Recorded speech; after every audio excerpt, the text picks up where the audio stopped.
Всем привет, доброго дня, хорошего настроения. Показываю по многочисленным просьбам, как готовить спаржу. Вот смотрите, это у меня спаржа.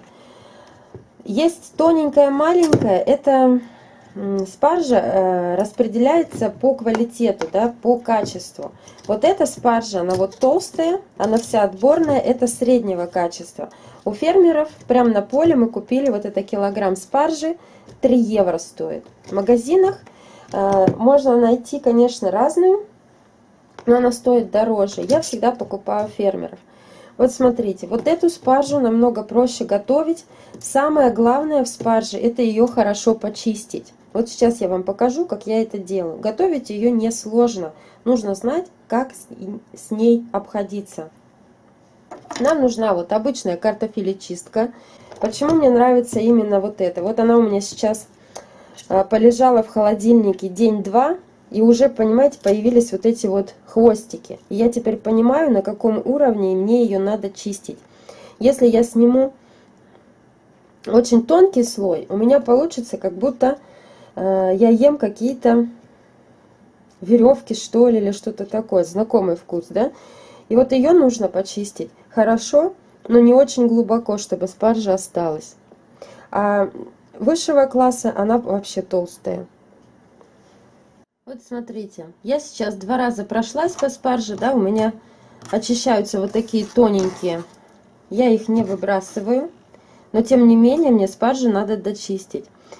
Я не знаю, видно здесь или нет, вот поближе, да. Вот это желтенькое, вот это, видите, вот светлое. Мне нужно дочистить до того, чтобы вся полностью спаржа была вот такая светлая.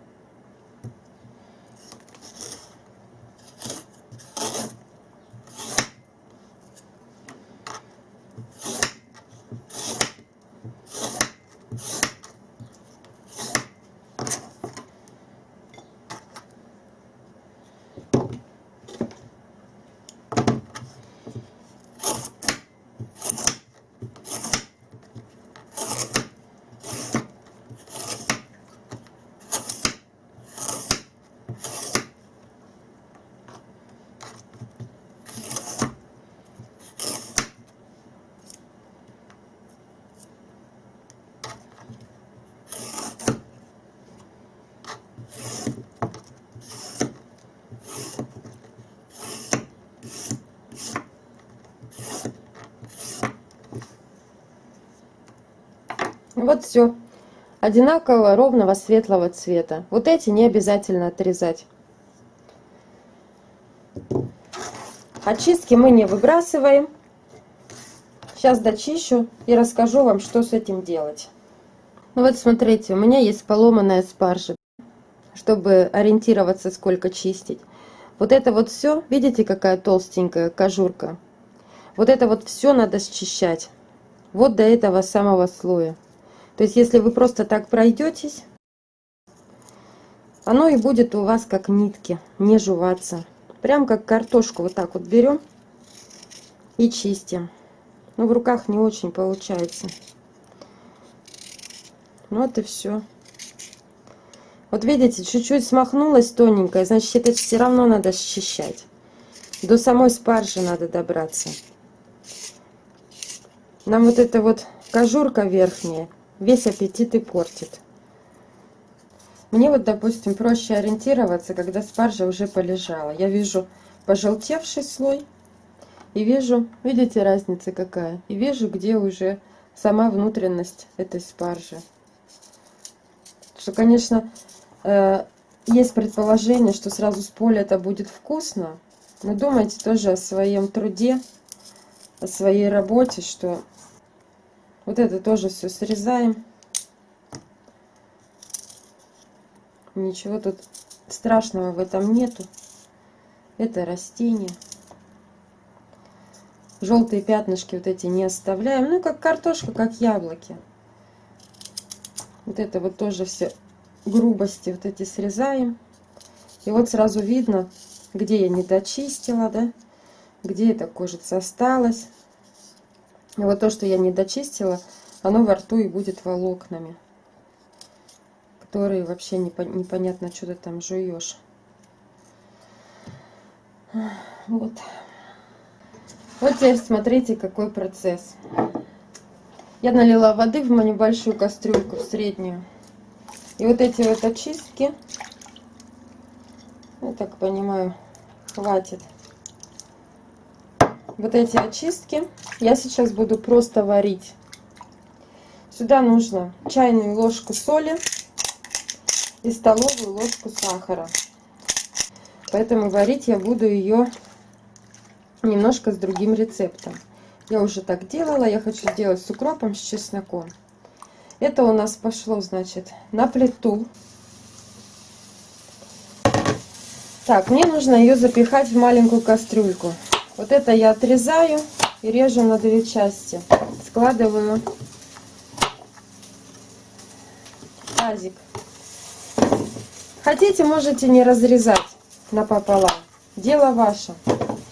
Но потому как мы ее едим, как бы есть смысл ее порезать, потому что все равно, хочешь не хочешь, ты ее ломаешь на две части, потому что в рот ее не положишь. И она становится такая нежная, что как бы лучше, на мой взгляд, лучше так ее порезать. Даже как-то вот так. Большие. Хорошо ее натыкать вилкой и сразу в рот ложить вот такими частями. Хотите, кубиками порежьте. Я не знаю, по-моему, здесь нет никаких ограничений. Ее так вот варят сразу с головками. Варят и пусть варят. Я делаю так, как мне удобно. Я из Сибири. Так, вот здесь у меня вот остались зелененькие. Это надо убрать все, раз я отрезала кожицу лишнюю. Вот так. Вот это тоже. Здесь убираем. Вот видите, хруст какой стоит, как от яблока, как от спелой груши. Сама спаржа, она по себе вкусная, но ее нужно солить и нужно добавлять сахар. И она обязательно должна быть в масле. Я сейчас сделаю, вот видите, вот эта вот штука, вот которая, это оставшаяся кожура, которая, собственно, и будет мне не нравиться, когда я буду ее есть. Ее не раскусишь, ничего с ней не сделаешь. Вот ее надо срезать. Ее прям видно. Она полежит и сразу волокнами становится. Сейчас коротко расскажу вам, что я делаю со спаржей на данный момент. Я сварила кожуру отдельно, чтобы у меня был бульон. И дальше я уже готовлю, либо картофель могу добавить, либо просто мясо добавляю и свежие травы зеленые. Укроп, лавровый лист. Получается тушеная картошка или тушеное мясо. Тогда я сахар не добавляю, чтобы блюдо не было сладкое. Отдельно я сварила кожуру, это 10-20 минут. Потом достала кожуру из воды, чтобы был чистый бульон. За спаржу я не переживаю, потому что мы покупаем у фермеров в деревне сразу на поле. Или у знакомых фермеров покупаем много лет эту спаржу. Мы знаем, как ее выращивают. Спаржу, которую я почистила и порезала кусочками, это отдельное блюдо. У меня на канале есть пошаговая инструкция, как я готовлю блюдо из этой порезанной спаржи. Нажмите на название моего канала под видео и найдите плейлист. Там есть все рецепты про спаржу. Специально собрала в одно место, чтобы вам было удобно.